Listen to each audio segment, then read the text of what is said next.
Assalamualaikum warahmatullahi wabarakatuh.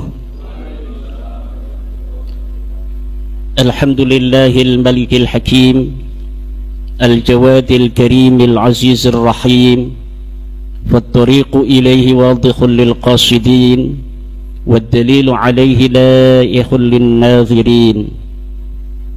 Wassalatu wassalamu ala sayyidina Muhammadin wa ala alihi wa sahbihi ajma'in. Ya Hayyu ya Qayyumu ya Hannanu ya Mannanu ya Dayyanu ya Sultan ya Dzal Jalali wal Ikram. Allahumma salli ala sayyidina Muhammadin salatan taj'alu biha hadzal ma'hada ma'hadan mubarakan bil ulumil mubarakah wat talamidatil katsirah wa ala alihi wa sahbihi ajma'in. Amma ba'du, fa ya ashabal fadail, para alimil ulama, para kiai, para asatidzah, wabil khusus sahibil bait, pimpinan pengasuh pondok pesantren Pitutur Luhur Kiai Agus Waluyo, Ketua PCNU Karanganyar Kiai Nuril Huda, Rois Surya, harusnya Rois Surya dulu nih, diulang, Rois Surya PCNU Karanganyar Yai Abdul Aziz, Ketua PCNU Kiai Nuril Huda, Katib dan Sekjen Bapak Kiai Jati Pramono Abdul Qadir, Perjuangan Wali Songo Indonesia Kiai Ukit, Ki Jumhari, Ki Satrio, dan para hadirin, para kiai Karanganyar, ibu-ibu, wabil khusus Ketua Muslimat PCNU Karanganyar Bundalis, dan sekjennya juga hadir, alhamdulillah. Pada kesempatan hari ini kita alhamdulillah ditakdirkan oleh Allah Subhanahu wa taala untuk bisa berkumpul di Pondok Pesantren Pitutur Luhur, pimpinan yang mulia Kiai Agus Waluyo, dalam rangka halaqah kebangsaan membicarakan tentang nasab Ba'alwi yang mengaku sebagai keturunan daripada Rasulullah Muhammad sallallahu alaihi wasallam.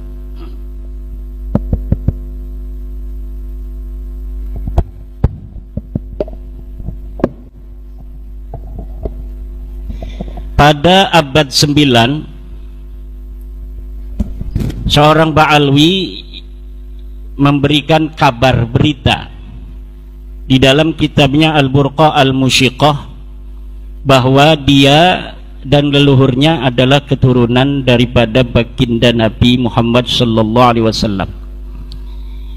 Apa yang ada di dalam kitab Al-Burqatul Musyiqah ini adalah sebuah khabar, sebuah berita. Berita itu mahtamala sidqa wal kadhiba, sesuatu yang bisa saja benar, bisa saja salah. Untuk mengetahuinya perlu diverifikasi secara data-data historis dan empiris. Kategori sebuah berita itu ada 3. Ma wafaqal haqqa, yang kedua ma khalafal haqqa, yang ketiga adalah ma la yu'rafu muwafaqatuhu wa mukhalafatuhu al haqqa. Ada berita yang sesuai dengan kebenaran kenyataannya, ada berita yang tidak sesuai dengan kebenarannya, ada berita yang benar dan tidaknya ini tidak diketahui. Ma wafaqal haqqa fahada yuraddu fahada yuqbalu, ma wafaqal haqqa fahada yuqbalu. Berita yang sesuai dengan kebenaran inilah yang dapat diterima. Ma khalafal haqqa fahada yuraddu, sesuatu berita yang tidak sesuai dengan kebenaran maka ini harus ditolak. Ma la yu'rafu muwafaqatuhu wa mukhalafatuhu hada yutawaqqafu, sesuatu yang tidak sesuai, sesuatu yang tidak diketahui kesesuaian dan tidak sesuainya dengan kebenaran, maka ini ditangguhkan. Lalu berita bahwa Ba'alwi ini adalah keturunan Nabi masuk yang mana? Menurut yang saya telah telusuri, berita bahwa Ba'alwi keturunan Nabi Muhammad ini masuk dalam kategori berita yang kedua, yaitu ma khalafal haqqa fahadha yuraddu, sesuatu yang tidak sesuai dengan kebenaran, dan ini harus ditolak. Dari mana saya berkesimpulan bahwa nasab Ba'alwi adalah termasuk dalam kategori kedua yang merupakan berita yang harus ditolak? Jawabannya adalah karena nasab Ba'alwi ini bertentangan dengan 4 kesimpulan kebenaran. Yang pertama adalah nasab Ba'alwi tidak sesuai dengan kesimpulan kebenaran dari hasil tes DNA. Yang kedua, nasab Ba'alwi bertentangan dan dengan kesimpulan kajian pustaka kitab-kitab nasab. Yang ketiga adalah nasab Ba'alwi harus ditolak karena tidak sesuai dengan kesimpulan kebenaran kitab-kitab sejarah. Dan yang keempat adalah nasab Ba'alwi ini tertolak karena bertentangan dengan kebenaran standar awam. 4 kebenaran ini tidak masuk sama sekali dalam nasab Ba'alwi. Nasab Ba'alwi bertentangan dengan kesimpulan kebenaran dari hasil tes DNA karena 180 orang dari klan Ba'alwi yang telah melakukan tes DNA ini secara presisi menyatakan bahwa mereka bukan keturunan Nabi Muhammad. 6 orang dari Indonesia dan sisanya dari 180 orang itu adalah dari Yaman. Telah melakukan tes DNA dan hasilnya bahwa darah mereka tidak ada kaitan dengan darah Nabi besar Muhammad sallallahu alaihi wasallam. Menurut pakar DNA, pakar genomik, pakar genetik baik dari dalam negeri maupun dari luar negeri, bahwa hasil tes DNA dari para Ba'alwi, mereka berhaplogrup kebanyakan adalah G. Sedangkan kalau mereka mengaku sebagai keturunan Nabi Muhammad SAW, seharusnya mereka berhaplogrup J1. Instruksi kayak maaf ya, karena di sini mohon maaf kita istilahnya menyambung ya. Saya sebagai penyambung lidah teman-teman lah, kawan-kawan, dan juga ada banyak yang WA ke saya. Ada beberapa jamaah itu belum paham apa itu Ba'lawi gitu. Tolong dikupas dulu ya. Kita panjang lebar ngomong Ba'lawi, definisi aja itu belum paham gitu loh gitu. Ba'lawi itu adalah sebuah keluarga yang di Indonesia mereka ini dipanggil Habib. Nah, bedanya Habib dengan Sarif atau Sayyid itu? Kalau Habib itu adalah panggilan untuk keluarga imigran Yaman yang ada di Indonesia. Sayyid itu adalah keturunan dari Rasulullah Muhammad sallallahu alaihi wasallam. Keturunan Nabi yang di dalam keturunannya ada raja, itu biasanya disebut syarif. Seperti Syarif Hidayatullah, Syarif Mekah, Syarif Aun Mekah, Syarif Zaid, itu keturunan Nabi yang dalam silsilahnya ada yang jadi pejabat. Kalau hanya menjadi ulama itu biasanya bergelar Sayyid. Nah itu, jadi sudah paham ya. Kalau saya nyebut Ba'alwi itu maksudnya Habib. Oh gitu, Ba'lawi, iya. Habib. Ba'lawi itu adalah Habib.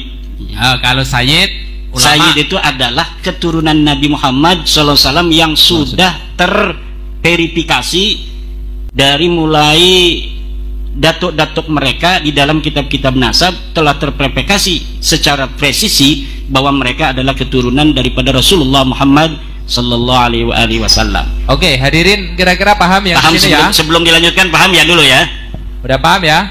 Sayyid, Sarif, Habib. Sudah paham ya? Alhamdulillah. Kemudian dikatakan ini guys, sebelum dilanjut, mohon maaf ya ini.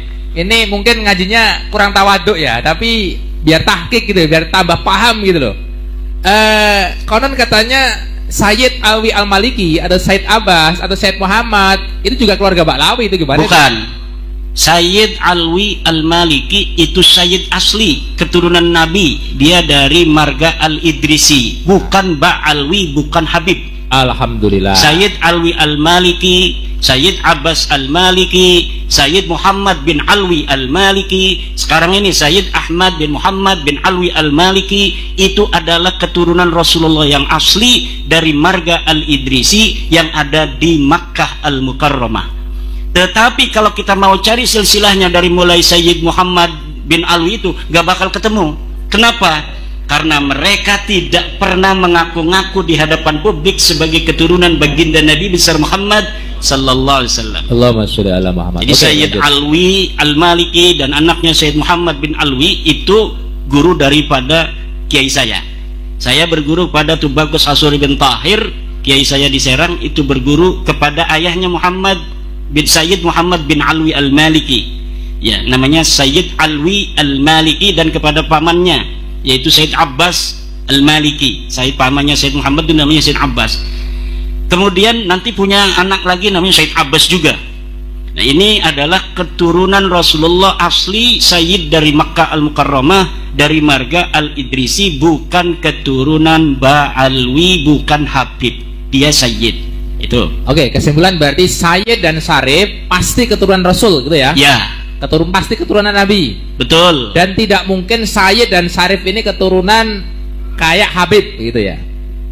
Ya, kalau Sayyid dan Syarif itu adalah ulama sejak zaman dahulu, keturunan Nabi, dan dari Hasan dan Husain itu bergelar Sayyid atau Syarif, bukan bergelar Habib. Tidak ada itu di dalam dunia Islam, turunan Nabi bergelar Habib. Oh gitu, paham ya. Bisa dilanjut? Habib hanya di Indonesia. Di luar dari negeri, keluarga Ba'alwi mengaku sebagai turunan Nabi dengan gelarnya Habib. Padahal keturunan Nabi di seluruh dunia ribuan marga semuanya menggunakan gelar Sayyid atau Syarif. Oke, terima kasih. Lanjut. Saya ulangi sebentar tentang yang pertama, keluarga Ba'alwi. Ini berarti udah paham maksudnya Habib ya. Karena di dunia itu mereka dikenalnya keluarga Ba'alwi ya. Hanya di Indonesia dikenal keluarga Habib. Kalau di dunia Islam, di kitab-kitab itu mereka memperkenalkan diri keluarga Ba'alwi. Bukan Alawi, tapi Alwi. Beda. Alawi dan Alwi itu beda. Kalau Alawi itu keturunan Sayyidina Ali, baik dari Siti Fatimah Az-Zahra maupun bukan dari keturunan Siti Fatimah Az-Zahra. Kalau Alwi, Ba'alwi ini adalah keturunan dari Alwi bin Ubaid. Nah, mereka ini para Habib keturunan Alwi bin Ubaid ya, bukan keturunan Ali. Kalau Ali itu Alawiyin, keturunan Ali itu sekarang namanya Alawiyin atau Alawiyah. Tapi kalau keturunan Alwi bin Ubaid itu namanya Alwiyah, Alwiyin, tapi tulisannya dalam bahasa Arab sama. Jadi kadang-kadang kita salah. Banyak kiai juga yang menyebutnya Ba'alawi. Kita juga kadang-kadang ketelanjuran ngomong sabkul lisan Ba'alawi, padahal mereka ini adalah Ba'alwi. Jadi Habib-habib di Indonesia itu keturunan Ba'alwi. Ini kita berbicara Ba'alwi ya. Ba'alwi. Ya. Kalau yang di solawatan itu, kita kan kenalnya orang di sini itu kan solawatan yang apa itu? Coba. Ini vokalnya B ya. Itu kan ada kata-kata Ba'alwi atau Ba'lawi atau Alawiyin kan gitu. Coba. Coba. Kita bingung di. Betul. Coba. Mangga. Ini karena waktunya sudah mepet ya, nggak apa-apa sambil ngobrol aja. Ya Habibana Ali. Lah kalau itu memang lagu yang dikarang oleh mereka. Itu Habib bener tuh. Jadi Habib asli. Habib asli itu berarti asli keturunan Alwi bin Ubaid. Kalau Syarif asli, ya itu adalah para keturunan Rasul. Sayyid asli adalah keturunan Rasul. Oke, masalah tadi DNA. Jadi nasabah Alwi itu tertolak kebenaran hasil tes DNA, dan ini presisi. Tidak bisa kita melawan ilmu pengetahuan. Seperti kita percaya kalau misalnya itu golongan darah kita O, golongan darah kita B, golongan darah kita A itu kepada ahlinya. Ketika ahlinya mengatakan golongan darah kita adalah O, maka kita percaya saja. karena mereka ahlinya. Begitu pula ketika mereka para ahli biologi, ahli genetika, ahli genomik mengatakan bahwa setelah diperiksa darah mereka ini bukan darah Rasulullah SAW, maka yang tahu benar dan tidaknya adalah para ahlinya. Sedangkan di Indonesia ini Badan Riset Inovasi Nasional itu telah mengatakan bahwa keluarga Ba'alwi ini bukan keturunan Nabi besar Muhammad SAW berdasarkan hasil tes DNA mereka 180 orang. Itu yang pertama. Yang kedua, nasab Ba'alwi sebagai keturunan Nabi ini tertolak karena bertentangan dengan kajian, kesimpulan, kebenaran kitab nasab, di mana mereka pada abad ke-9 Hijriah seorang Ba'alwi mengaku dirinya sebagai keturunan Nabi. Dia mengarang sebuah kitab namanya Al-Burqatul Musyiqah, namanya Ali bin Abu Bakar As-Sakrat. Menulis dalam kitabnya dia adalah Ali bin Abu Bakar bin Abdurrahman bin Muhammad Maula Dawilah bin Alwi bin Ali Sahibud Darak bin Alwi Al-Ghayyur bin Faqih Muqaddam bin Muhammad Sahib Birbat bin Ali Qali Qasam bin Alwi bin Muhammad bin Alwi bin Ubaid, katanya bin Ahmad bin Isa. Ini Ahmad bin Isa betul-betul keturunan Nabi besar Muhammad SAW. Jadi Ubaid ini yang katanya leluhur mereka ini dibinkan bin Ahmad bin Isa. Dari sinilah mereka mengaku sebagai keturunan Nabi dari sosok keturunan Nabi asli namanya Ahmad bin Isa, orang yang meninggal di 345 Hijriah. Sayangnya kitab-kitab nasab sudah ada. Kitab nasab itu setiap generasi keturunan Rasul itu dicatat. Dari mulai tahun 199 Hijriah itu sudah dikarang kitab nasab. Abad ke-200, tahun ke-200 Hijriah banyak kitab nasab. Abad ketiga 300 Hijriah banyak kitab nasab. Termasuk Ahmad bin Isa ini anak-anaknya sudah dicatat semua. Anaknya cuma 3, namanya Muhammad, Ali dan Husain. Tidak ada anak yang bernama Ubaid. Disinilah pengakuan abad 9 ditolak oleh kitab yang sudah ada di abad ke-4, ke-5, ke-6, ke-7, ke-8. Ustadz Idrus Somli mengatakan ada kitabnya namanya kitab Al-Burqatul Musyiqah, Tabaqatul Khawas. Iya ada, tapi itu ada di abad ke-9. Pengakuan yang baru ada setelah 550 tahun orangnya meninggal dunia. Kalau pengakuan sebagai turunan Nabi dari nama Ahmad bin Isa yang katanya namanya Ubaid, sedangkan kitab nasab yang ada pada zaman Ahmad bin Isa atau yang mendekatinya menolak, maka berita ini adalah ma khalafal haqqa, berita yang tidak sesuai dengan kebenaran, fahada yuraddu, maka ini harus ditolak. Yang ketiga, nasab Ba'alwi ini bertentangan dengan kesimpulan kebenaran kajian kitab sejarah. Kitab-kitab sejarah banyak ditulis. Dari mulai saya menemukan mulai abad ke-3 Hijriah, ke-4 Hijriah, ke-5 Hijriah, ke-6 Hijriah, ke-7 Hijriah, ke-8 Hijriah, bahkan ke-9 Hijriah pun kitab-kitab sejarah tidak ada yang menyebutkan keturunan Ba'alwi dan leluhurnya sebagai keturunan baginda Nabi besar Muhammad sallallahu alaihi wasallam.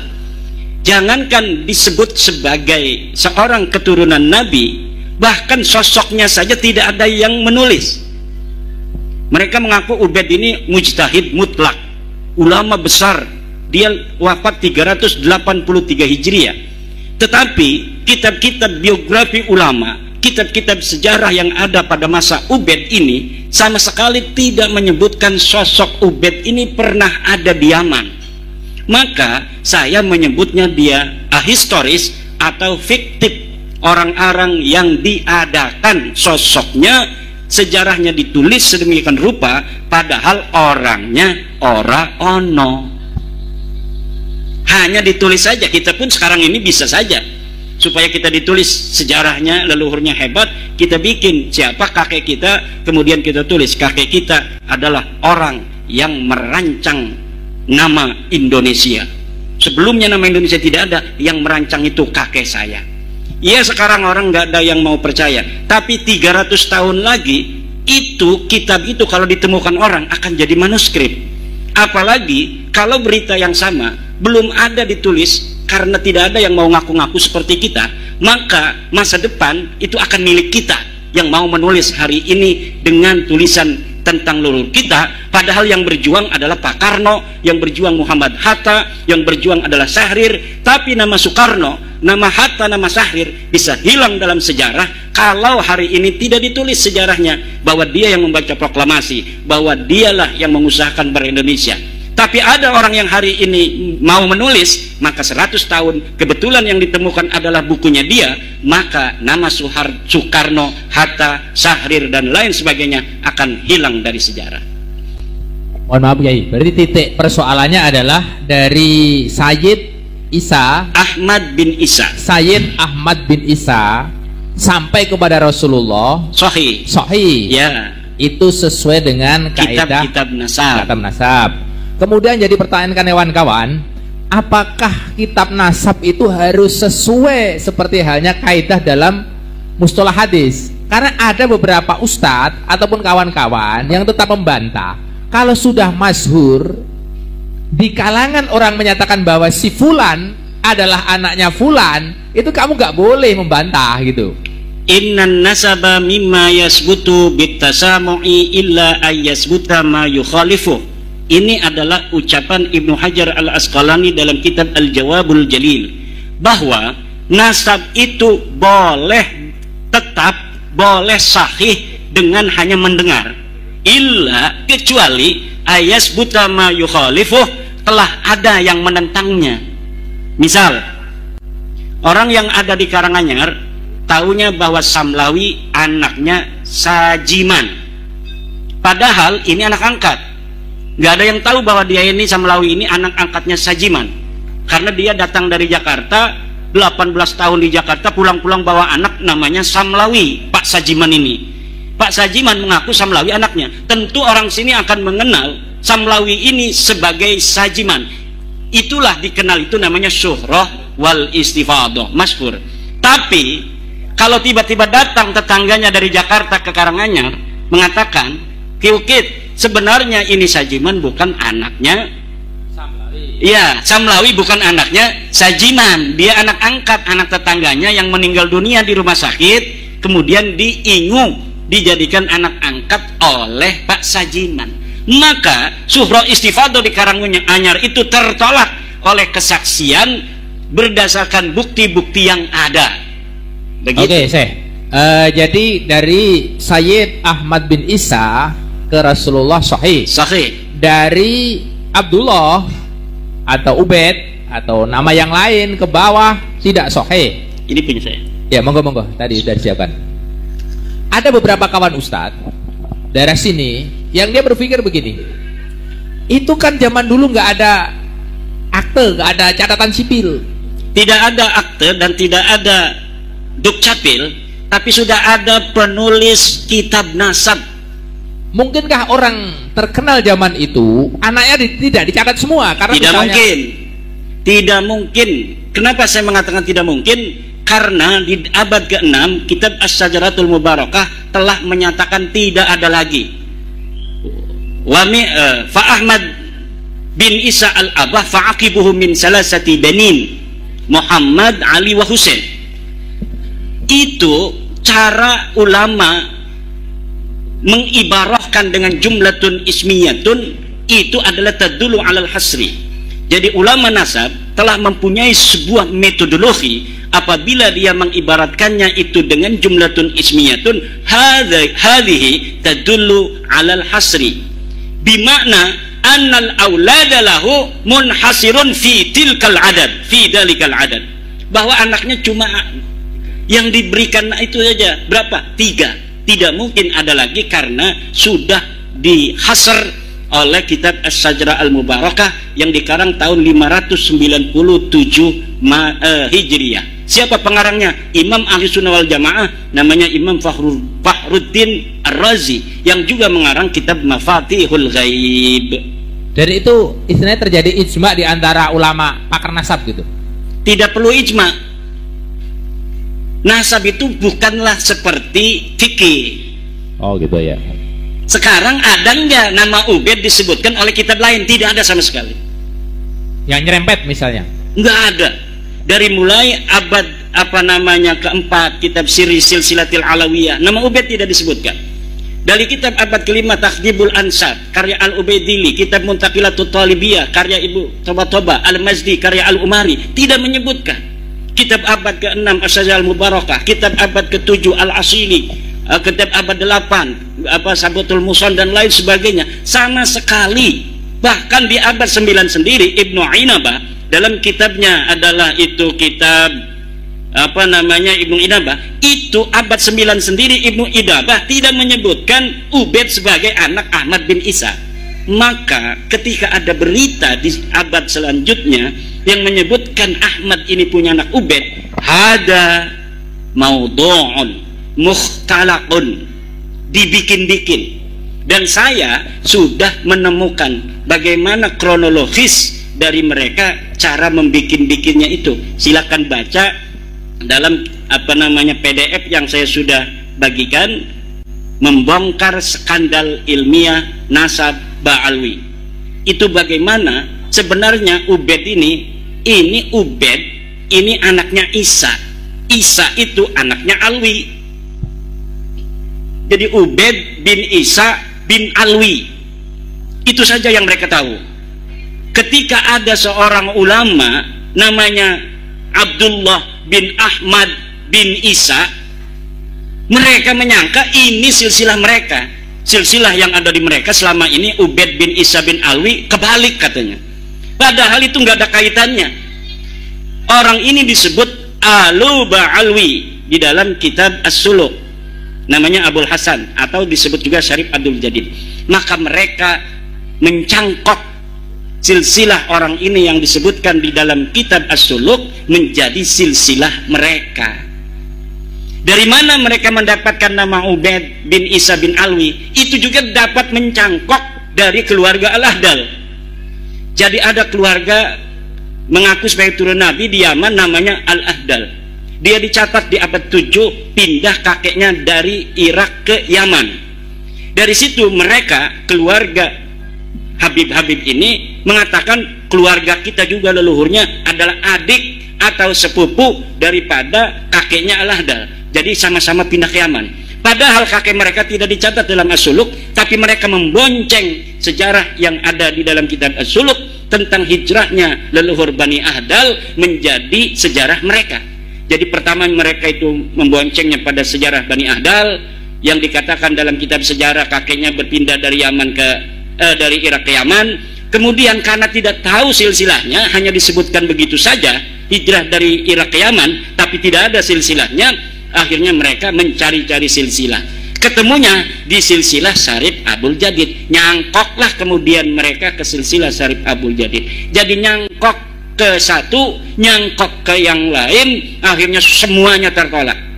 Hari ini Bani Ahdal yang dicangkok oleh Ba'alawi, silsilah Ubaid bin Isa bin Alwi itu telah difatwakan oleh Syekh Sarafuddin Samsuddin bukan keturunan Nabi.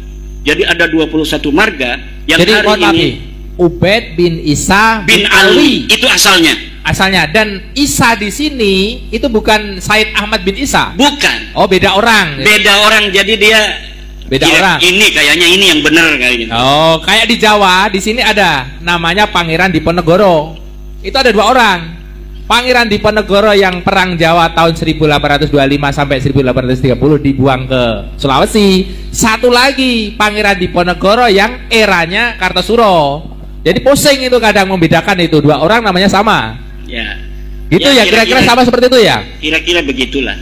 Jadi sejarah saja, kesimpulan sejarah itu sudah menolak Ba'alwi ini sebagai turun Nabi. Yang terakhir itu adalah kesimpulan kebenaran ilmiah awam. Orang awam itu walaupun tidak sekolah, tidak mondok, tapi kebenaran secara ilmiah standar universal itu sama, semua paham. Ini saja nasab Ba'alwi itu oleh kebenaran ilmiah standar awam yang tidak sekolah, tidak pesantren tertolak.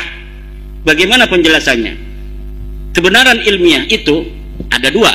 Yang pertama logis, yang kedua adalah empiris verifikatif.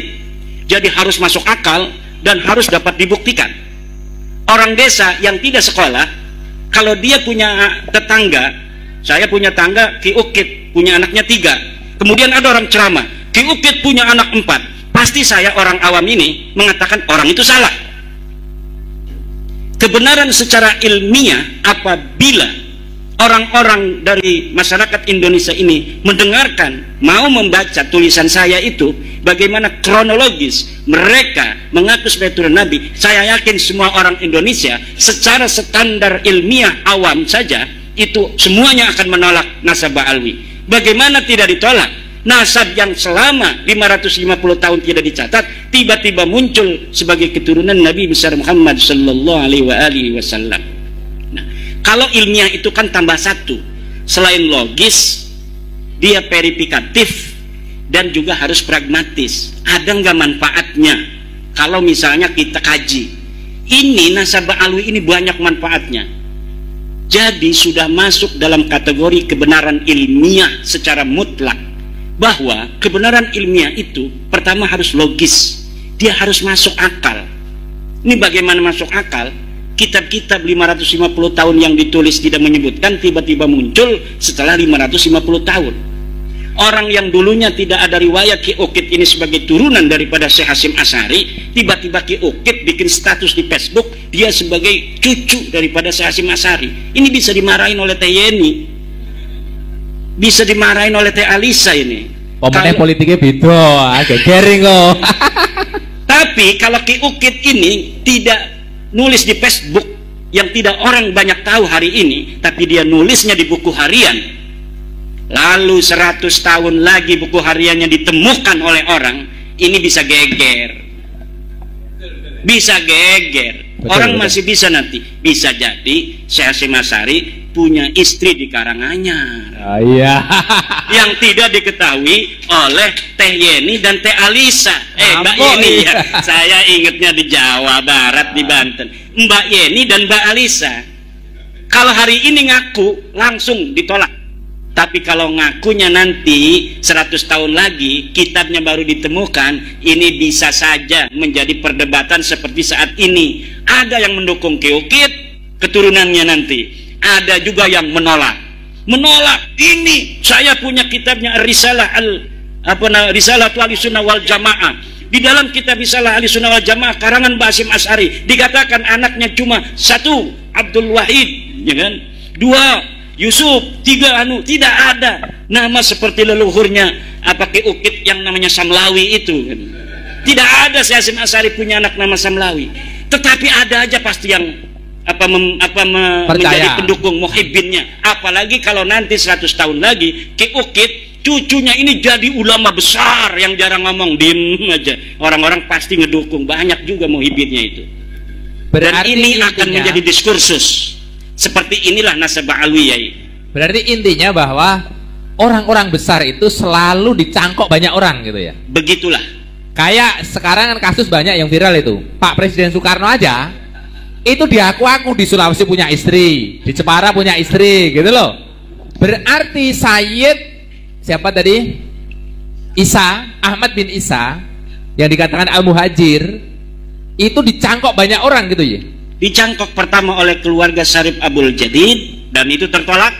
Yang kedua dicangkok oleh tidak hanya Pak Lawi berarti yang nyangkok. Bukan. Ada lagi keluarga Syarif Abdul Jadid yang mencangkok dan itu tertolak. Kemudian dicangkok oleh keluarga Ba'alwi, tertolak juga. Yang nyangkok berarti dua itu. Kewenangan KB. Kewenangan KB. Oh, alhamdulillah gitu. Alhamdulillah. Oke. Berarti yang karena ini keistimewaannya apa sih sebenarnya Sayyid Ahmad bin Isa yang dikatakan Al-Muhajir itu kok sampai dicangkok orang gitu loh? Apa karena hanya beliau Sayyid atau punya keistimewaan tersendiri gitu? Karena sejarahnya tidak jelas. Sayyid Ahmad bin Isa ini terakhir ditemukan sosoknya dalam kitab sejarah itu oleh At-Tusi dalam kitab Al-Ghaibah. Tahun 250-an dia sedang ada di Madinah. Dan setelah itu kabar beritanya tidak ada yang tahu. Dari sinilah orang-orang itu bisa untuk nyangkok berspekulasi bahwa karena Ahmad bin Isa ini tidak diketahui setelah dari Madinah kemana, kemudian sebagian orang mengatakan dia hijrah ke Yaman katanya. Kamilah keturunannya, padahal anaknya yang ada di Madinah kemudian pindah ke Irak, pindah ke Qom yang ada di Iran, dan mereka mencatat keluarga mereka sampai sekarang pun masih ada keturunannya. Lihat karangan kitab Syekh Zabarah, itu ada keturunan Ahmad bin Isa dari Muhammad, dari Husain, dari Ali, dan tidak ada dari mereka yang mengatakan bahwa leluhur mereka Ahmad bin Isa punya anak namanya Ubed. Begitu. Oke, dari Baklawi kalau di Indonesia kan misalnya yang paling kondang Habib Pekalongan lah. Habib siapa? Habib Lutfi. Kalau dari marga satu yang nyangkok ke Said Ahmad bin Isa itu yang terkenal siapa itu? Dari marga apa? Yang nyangkok ke Said Ahmad bin Isa tadi kan Baklawi nyangkok ke Said Ahmad bin Isa. Semua yang ada di Indonesia ini semuanya Baklawi. Nah, satunya lagi yang Syarif Abdul Jadid itu. Syarif Abdul Jadid. Abad ke-7 diberitakan keluarganya ingkirot. Artinya ingkirot tidak berketurunan lagi. Oh gitu. Tidak bisa dikatakan kualat. Iya, karena apa? Karena ya ini juga menurut saya skandal ilmiahnya Baklawi yang mengatakan Syarif Abdul Jadid itu ingkirot. Karena kalau tidak dikatakan ingkirot, maka keturunannya akan dicari orang untuk memverifikasi benarkah Baklawi ini keturunan daripada Syarif Abdul Jadid itu, saudara dari Syarif Abdul Jadid. Karena mereka akan mengaku saudara dari Syarif Abdul Jadid. Oh, iya. Makanya nyangkol ke situ. Tapi abad 7 ke sini sudah nggak ada keturunannya. Sudah tidak ada keturunannya versi Baklawi. Oh, versi Baklawi. Versi Baklawi. Tapi sesungguhnya tidak tahu. Belum tahu ya. Belum ditemukan data tentang keturunan Syarif Abdul Jadid hari ini. Oke, Kiai. Yang jadi pertanyaan lagi, ini sebenarnya remeh-temeh ya. Orang di sini banyak yang bertanya, sebenarnya orang mengatakan tesis Yai Imad itu sebenarnya tesis magister S2, kan ada SD, SMP, SMA, kemudian sarjana itu kan istilahnya lagi nggarap skripsi, ngono ta? Nah, S2 kan tesis. Kalau S3 doktoral kan tesis gitu. Apakah di sini yang dimaksud itu tesis semacam itu? Karena di sini banyak yang bingung gitu ya. Itu silogisme. Jadi tesis itu kesimpulan ilmiah. Kesimpulan ilmiah itu namanya tesis. Penentangnya namanya antitesis. Kalau sudah terjadi harmonisasi kesimpulan namanya sintesis. Nah, ini tesis itu ada kesimpulan ilmiah saya, begitu.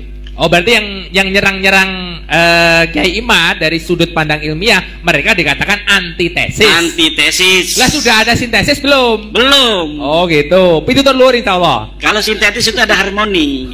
Karena apa? Mereka tidak bisa membantah. Oke, makanya siapapun saya selalu tegaskan, kalau ada orang yang bisa bicara ilmiah kayak gini, tak undang guys. Jeluk ragat piro tak ragat ini ngojo kemaki, misalnya kudu private jet gitu. Saya siap ini. Loh, bondone pondok pitutur luhur kan nggih Nasrul Ilmi gitu kan. Kita kan penghamba ilmu. Lah siapa berani sini gitu loh. Minta amplop 15 juta gak apa-apa. Alhamdulillah Kiai ndak pasang tarif ini. Saya gak sebel karo Kiai karo mau balik atau Habib sing pasang tarif. Akhirnya wong melarat-melarat ini gak kuat rawohke. Betul gak ini? Ruwet pokoknya ini. Loh nek ono sing antitesis dari Kiai Imad, Mbah Habib, Mbah Jawa, Mbah Encik. Kalau di sini orang mengalami Mbah Jawa ngenten iki ngarani wong Arab itu Encik iki. Mbah Encik, Mbah Jawa, Mbah Cina, Mbah Londo, Mbah Arab tak ragati. Misalnya omahe Jordan tak tukone tiket tak golekne hotel sing apik nek ra gelem turu nang kene. Saya tantang ini semuanya ya. Baik di YouTube kan di live radio ta iki. Urip radio iki. Urip radio urip, YouTube ya urip. Ini tantangan terbuka nang pitutur luhur. Nggih, tantangan terbuka. Jeluk amplop gena-genan ra apa-apa. Misale amplope 50 juta gak apa-apa. Nggih, siap mboten? Siap ya. Tapi jangan rusuh loh ya. Jangan rusuh dan jenengan siap berjuang. Ojo istilahnya ora wani membela kebenaran. Betul? Betul? Nah, lanjut Pak Kiai. Ngapunten lagi yo. Ya. Pati adab. Bagus ini. Mungkin yang lainnya, coba. Mungkin ada yang nanya yang lain. Monggo. Ini mic-nya. Pakai mic, Pak. Mana panitianya nih, tukang anterin mic? Oh, itu ada aja. Halo.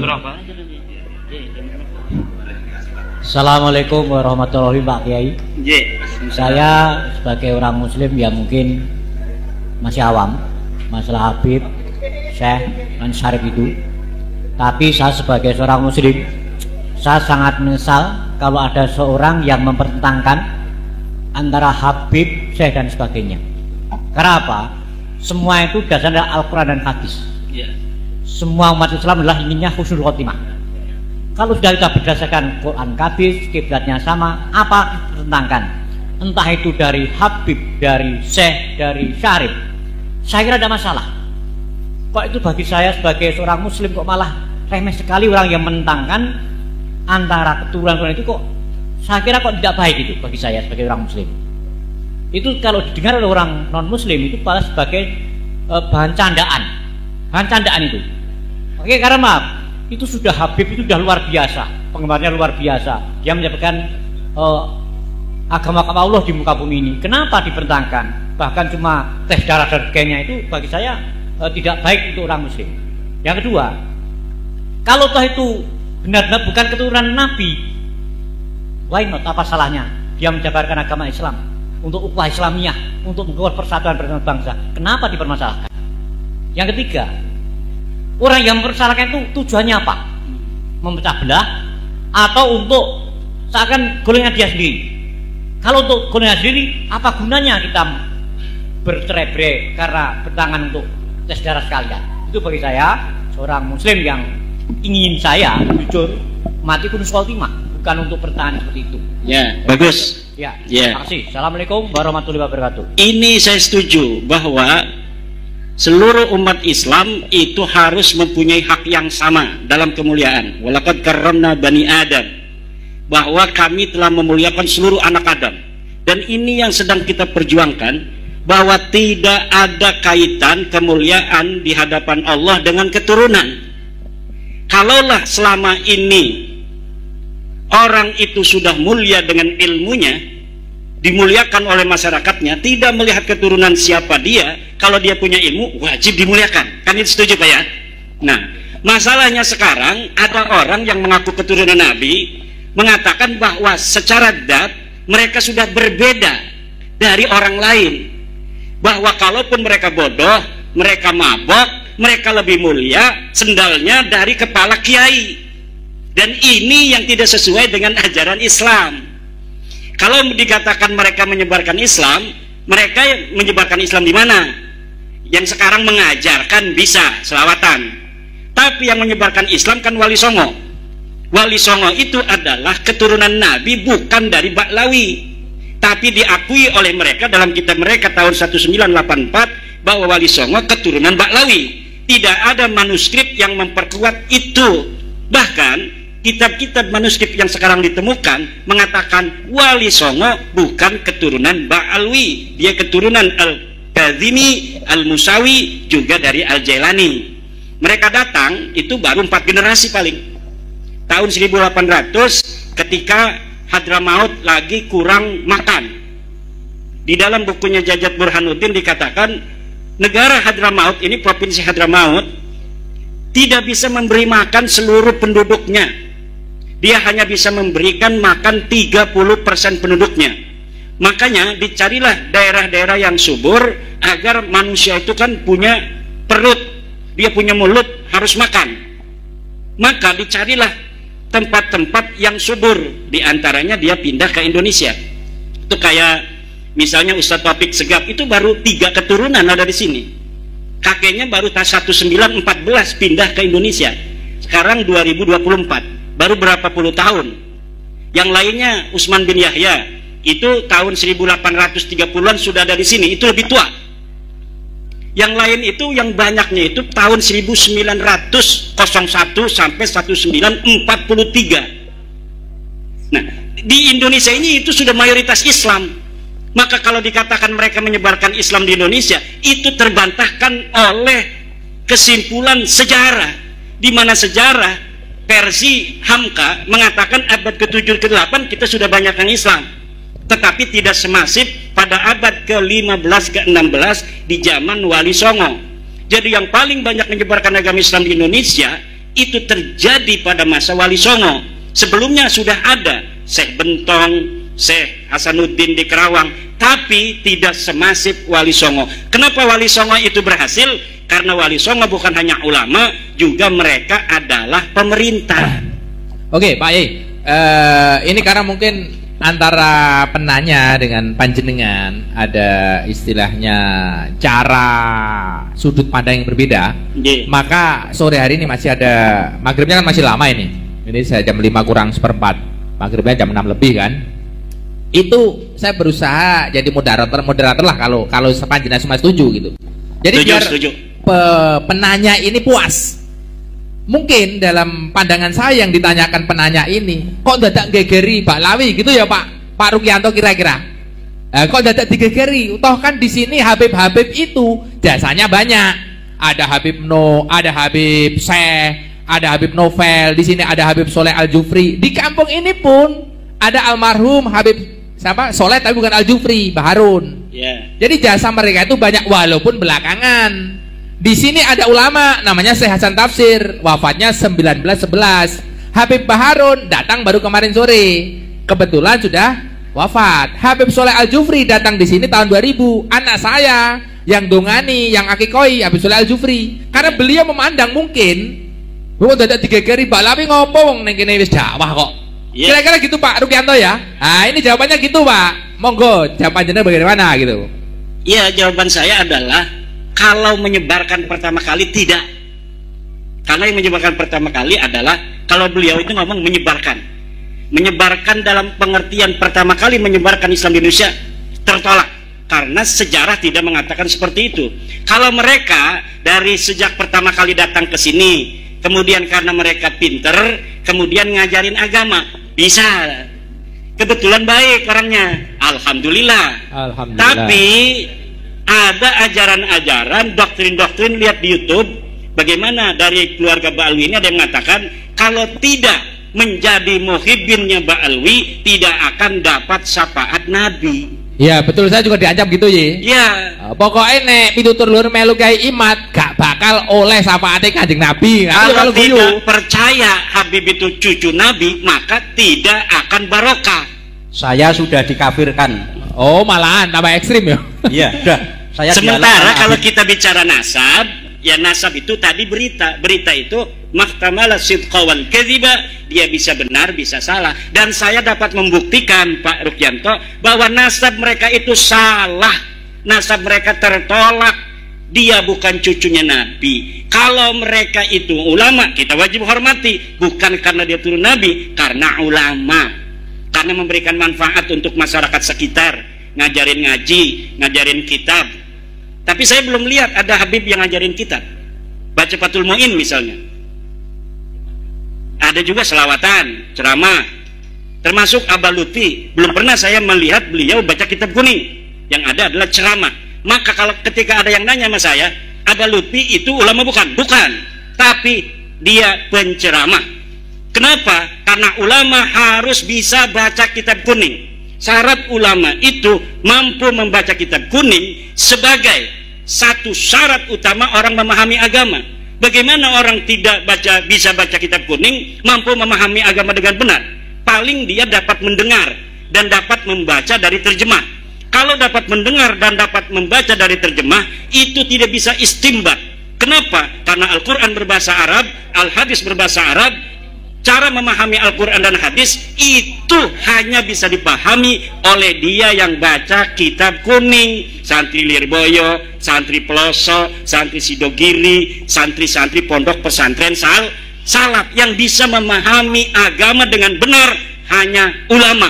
Siapa ulama? Syarat pertama harus baca Fathul Qorib, Ihya Ulumuddin, Sahih Bukhari. Ada kan Ba'alwi itu kalau bulan Rajab atau bulan apa itu mengadakan khataman Bukhari. Khataman doang, tidak baca kitabnya. Khatamannya iya, tapi tidak baca kitab Bukharinya. Nah itu yang kita sekarang sedang melawan doktrin-doktrin itu. Melawan itu bukan marah. Kalau marah itu nggak ada arah. Kalau melawan itu artinya hal-hal yang buruk, ayo kita lawan agar mereka tidak buruk, mereka juga bisa bertobat. Ayo kita sama-sama bangsa Indonesia, seuyunan, semuanya pun bisa menjadi mulia. Siapa saja bisa menjadi ulama, siapa saja bisa menjadi wali, siapa saja bisa masuk surga. Tidak mesti dia harus jadi Muhyiddin yang Ba'alwi, dia harus bisa masuk surga baru. Tapi siapapun yang bertakwa kepada Allah, dia yang bisa untuk merasakan nikmatnya surga. Allahumma sholli ala Muhammad. Para kiai. Pak Rukianto sudah ya? Sudah ya? Berarti bet. Oh ya, coba. Karena ini nanti terjadi, mohon maaf, beliau kan juga istilahnya sesepuh di sini. Nanti kalau sampai ini terjadi sesuatu khilaf dan lain sebagainya, kalau cara pandangnya sudah berbeda, nggak akan ketemu ini. Tidak apa-apa, agama itu dari dulu berbeda kok. Oh gitu. Iya. Tadi ada satu lagi Pak Rukianto, monggo.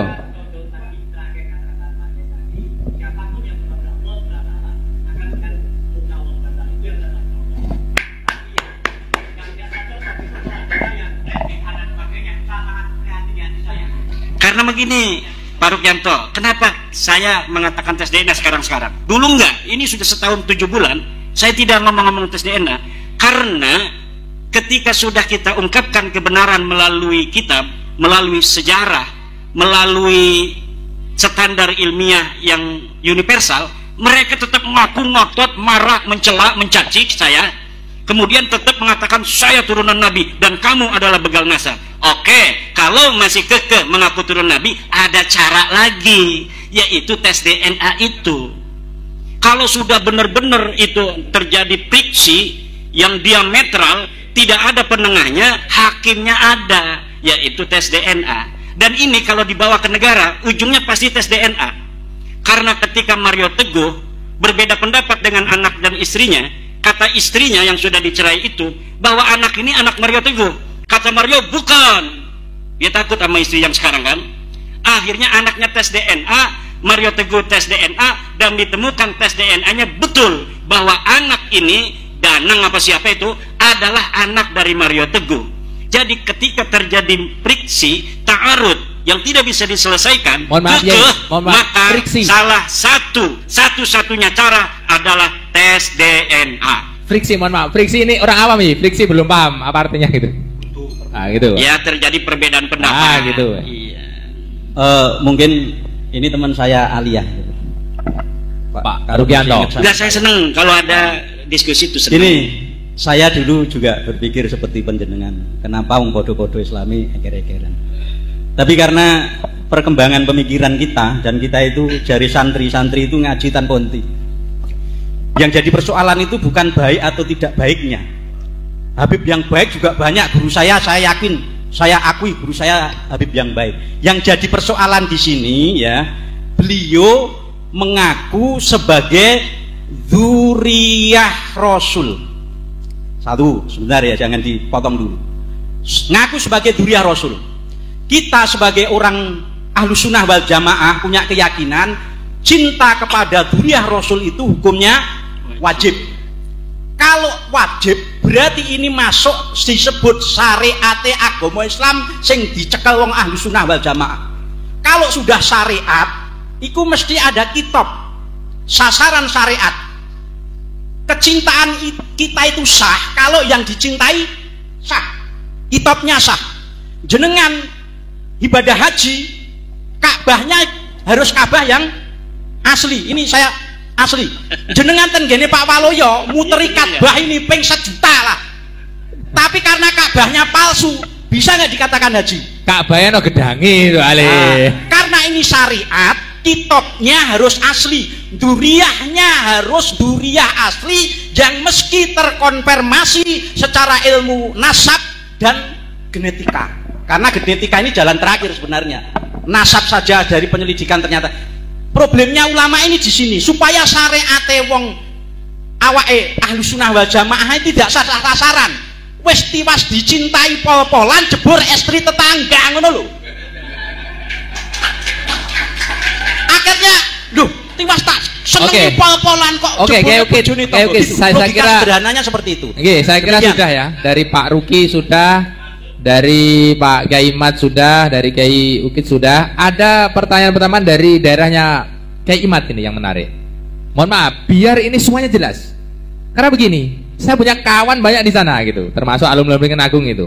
Ada juga orang sini yang mungkin di sana, alah coro bahasane Jawa iku, Kyai Mat iku telek, gak gutak nahu sorop kae gitu. Mohon maaf ini ya. Saya mendekan ngono kan gen piye ya, gen pelong gitu loh. Kanca-kanca sing nang Banten gen ngrungokno, mungkin dia penasaran kan. Sebenarnya Kyai Mat ini cara mondok ning ndi sih gitu. Biar jelas, karena nanti kan lama-lama terkuak. Soalnya neng kono gitu, bantai tonggone dewe, aremok toh. Sama seperti saya dulu. Alah, walau yai pekok goblok, gak iso ngopong-ngopong, gak pondok gitu. Gak tahu mondok. Lah ketika teman-teman saya mondok di Rinakung datang ke sini, melongo sing ngelokne ngono. Lah ini tolong, Kiai Mat dulu mondok di mana? Nanti kan lama-lama tahu biar jelas gitu.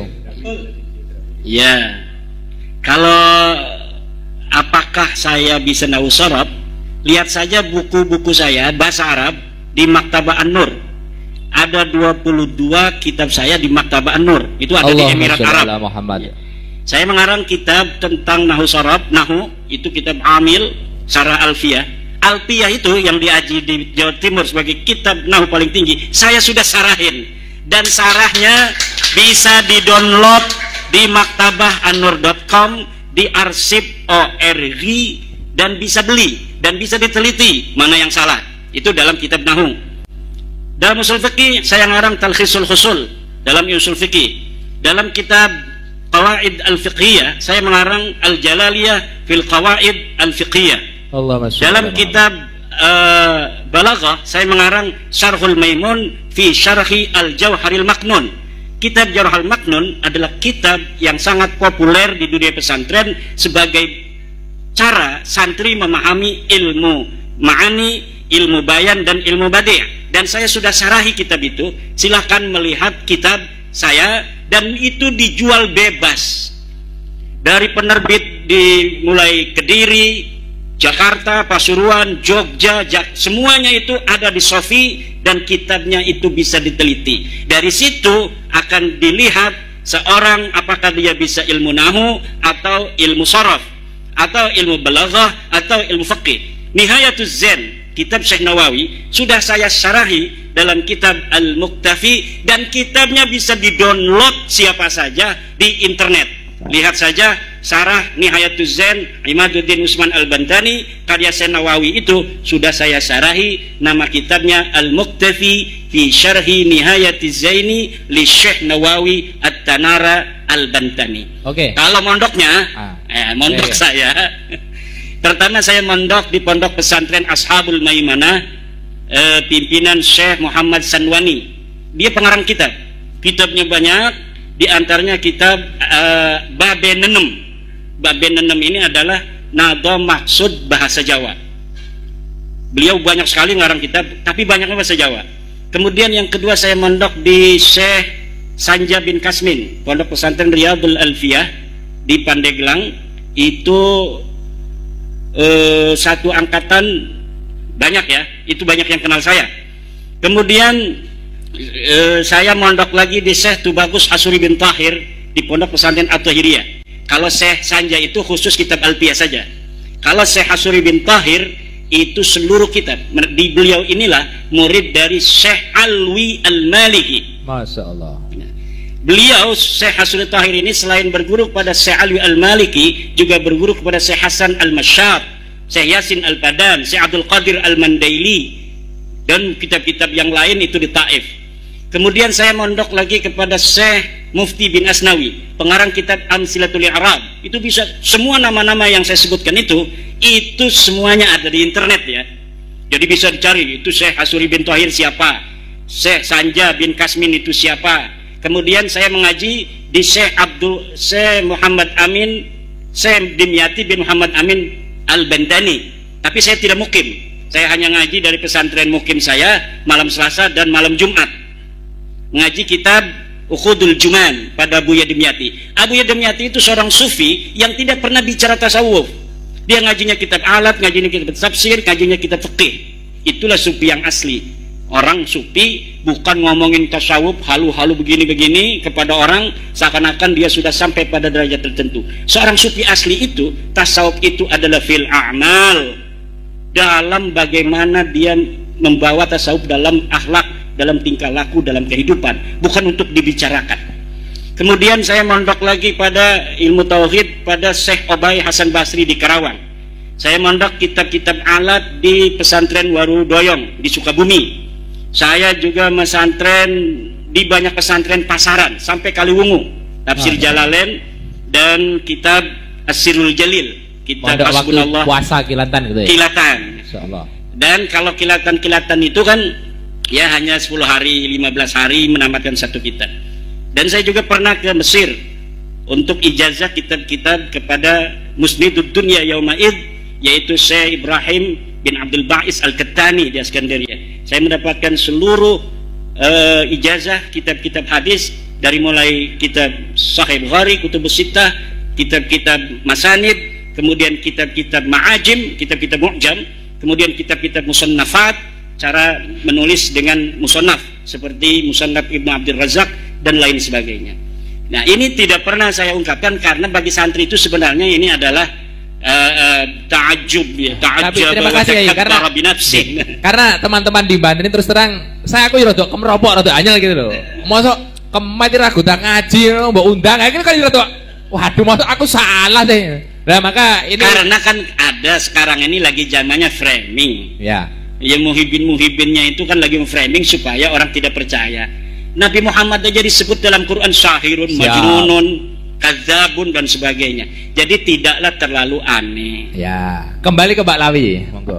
Monggo. Kalau ada yang tanya silakan dari ibu-ibu mungkin penasaran. Dan satu ya, kita bukan membenci sebuah klan. Kita hanya meluruskan pengakuan bahwa pengakuan mereka tidak terbukti. Silahkan menjawab. Saya sudah kirimkan ke Rabita Lawiyah Pak Rukianto, sampai sekarang tidak dijawab. Kenapa tidak dijawab? Karena nggak ada jawabannya. Makanya debat-debat itu saya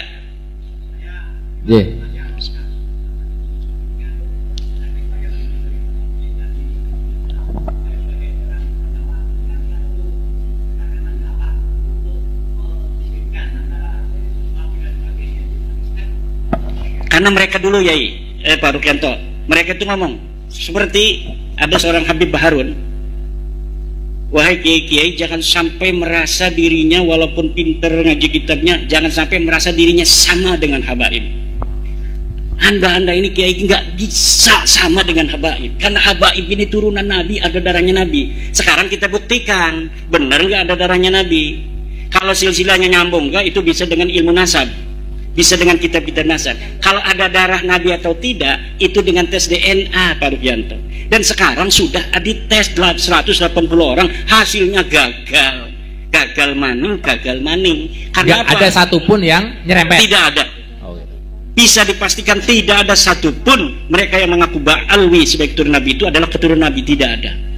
Maka saya mengatakan kepada pembela-pembela Balwi itu, masalah akhlak kan itu ada yang baik, ada yang tidak. Masalah ilmu ada yang pintar, ada yang tidak. Kita hormati yang berakhlak baik, yang berilmu, tapi jangan minta tarif kan, begitu. Tapi kalau masalah nasab ini sudah qat'i dengan tes DNA, mereka laisu min abna'i Rasulillah sallallahu alaihi wasallam.